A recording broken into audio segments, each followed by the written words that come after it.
reason. It's very, very soft. So what I'm going to do, I have 4 pieces of parchment paper set out. I'm going to take a little bit of flour. In this case, I'm just going to use some rice flour.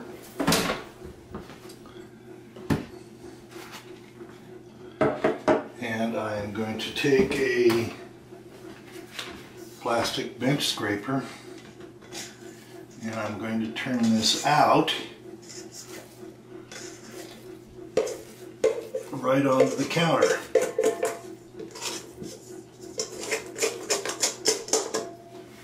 There.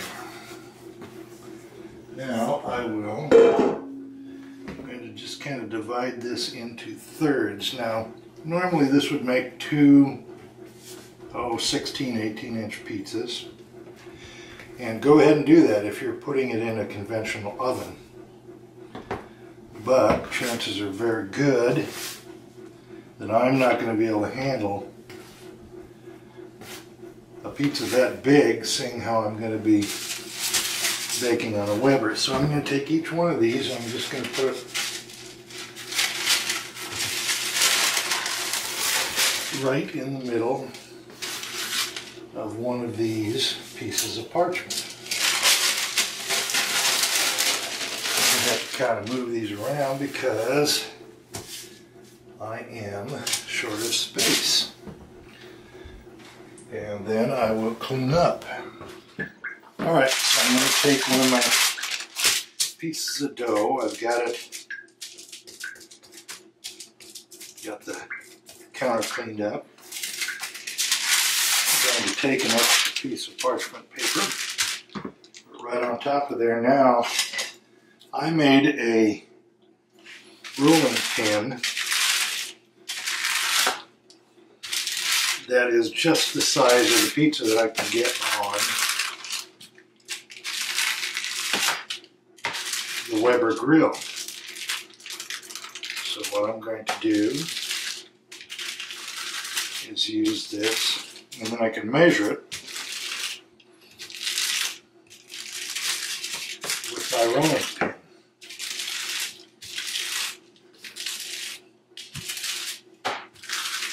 Now I also found a little different size, but I also found one of these. It's a short version of an Italian rolling pin that actually works just great, and I found it at an Asian market. So check out Asian markets. If you go online and you buy an Italian version of this, they're very expensive.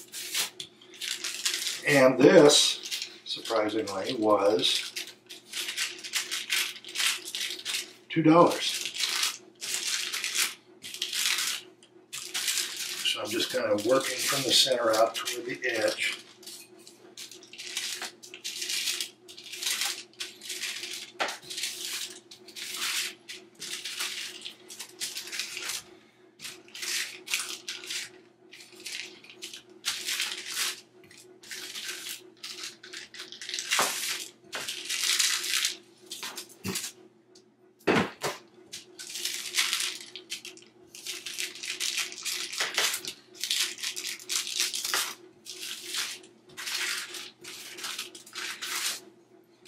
Now, you can use plastic wrap on top of this. That actually works a little better, but it tends to ball up and cling, and it's kind of difficult to do sometimes, so I'll just use the parchment.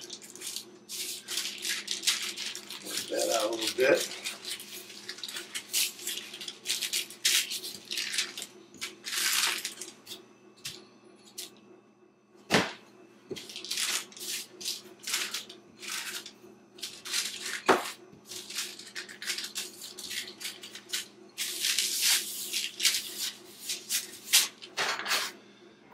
That is about right. That should fit. Okay, it's not perfectly round, but it doesn't need to be.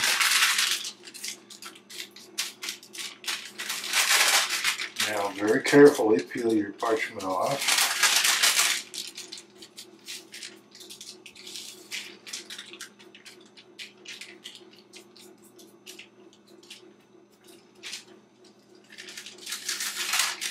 Now, the toppings, because this is going to be very intense, short cooking time, anything you put on here needs to be cooked in advance. If you're caramelizing onions, caramelize them first, then put them on. If you're making meat, cook it first. Now you can see this really thickened up. But you don't need a lot of it. You just need a little bit because it is really intense. So I'm going to spread that out. Work it really thin.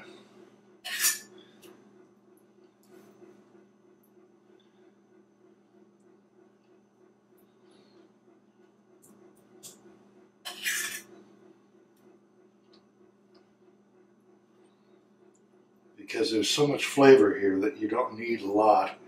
And like I said earlier, if you get too much sauce on this, that crust is not going to brown up. So in this case, I will take Italian sausage, which I cooked up in advance.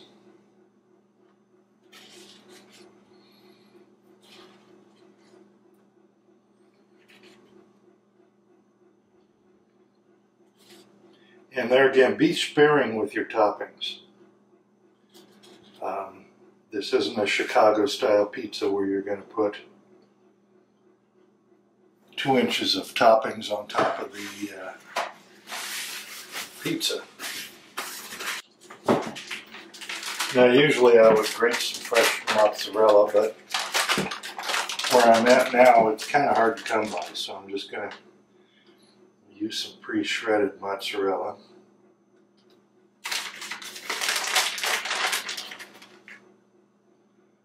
Which will do fine. Kind of come up with a combination that's going to work for you.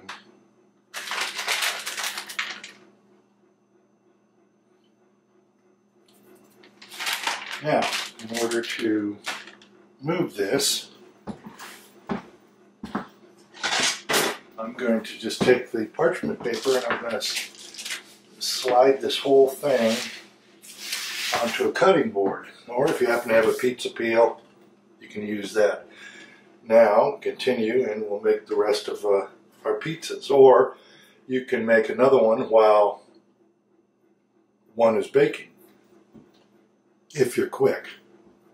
The point here is that you need to get this grill good and hot. I put a layer of charcoal down, then I put another layer of fresh charcoal, and then all I had is a pizza stone was the top of a Dutch oven, the lid turned upside down. So I'll be using that as the stone.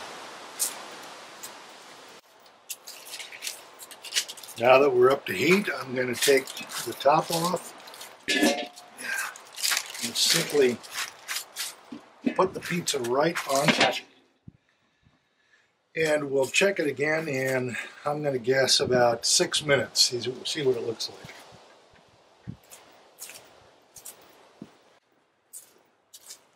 Alright, now this hasn't been anything like 6 minutes, but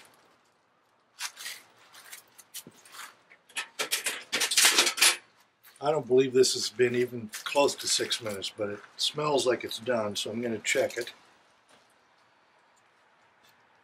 And yes, indeed it is. So what I'm going to do, I'm going to take the cooling rack if I can, and I'm going to slide it right off onto the cooling rack. Set that to one side and slide the next pizza on and cover it up. At this point I made all three in advance. It's a good thing because they're cooking quickly.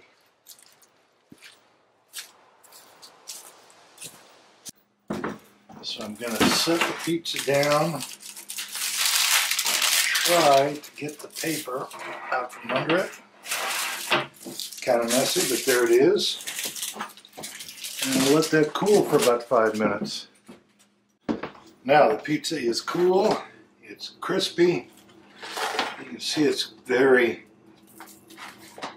this crust is very crispy. And it's ready to serve.